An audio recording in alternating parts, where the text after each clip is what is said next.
இன்று நாம் வாசிக்கப் போகும் சங்கீதம் 65. தேவனே, சியோனில் உமக்காக துதியானது அமைந்து காத்திருக்கிறது.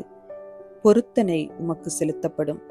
ஜெபத்தை கேட்கிறவரே, மாம்சமான யாவரும் உம்மிடத்தில் வருவார்கள். அக்கிரம விஷயங்கள் என்மேல் மிஞ்சி வல்லமை கொண்டது.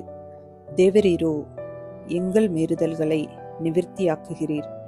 உம்முடைய பிரகாரங்களில் வாசமாயிருக்கும்படி நீர் தெரிந்து கொண்டு சேர்த்து கொள்ளுகிறவன் பாக்கியவான். உம்முடைய பரிசுத்த ஆலயமாகிய உமது வீட்டின் நன்மையால் திருப்தியாவோம். பூமியின் கடையாந்தரங்களிலும் தூரமான சமுத்திரங்களிலும் உள்ளவர்கள் எல்லோரும் நம்பும் நம்பிக்கையாயிருக்கிற எங்கள் இரட்சிப்பின் தேவனே, நீர் பயங்கரமான காரியங்களை செய்கிறதினால் எங்களுக்கு நீதியுள்ள உத்தரவு அருளுகிறீர்.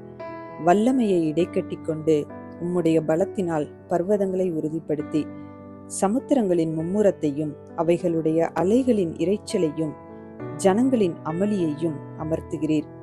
கடையாந்திர இடங்களில் குடியிருக்கிறவர்களும் உம்முடைய அடையாளங்களின் நிமித்தம் பயப்படுகிறார்கள். காலையும் மாலையும் கலிகூற பண்ணுகிறீர். தேவரீர் பூமியை விசாரித்து அதற்கு நீர் பாய்ச்சுகிறீர். தண்ணீர் நிறைந்த தேவநதியினால் அதை மிகவும் செழிப்பாக்குகிறீர். இப்படி நீர் அதை திருத்தி அவர்களுக்கு தானியத்தை விளைவிக்கிறீர். அதன் வரப்புகள் தனியத்தக்கதாய் அதன் படைச்சால்களுக்கு தண்ணீர் இறைத்து அதை மழைகளால் கரையப்பண்ணி அதன் பயிரை ஆசீர்வதிக்கிறீர். வருஷத்தை உம்முடைய நன்மையால் முடிசூட்டுகிறீர்.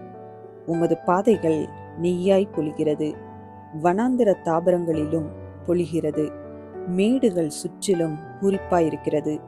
மேய்ச்சலுள்ள வெளிகளில் ஆடுகள் நிறைந்திருக்கிறது.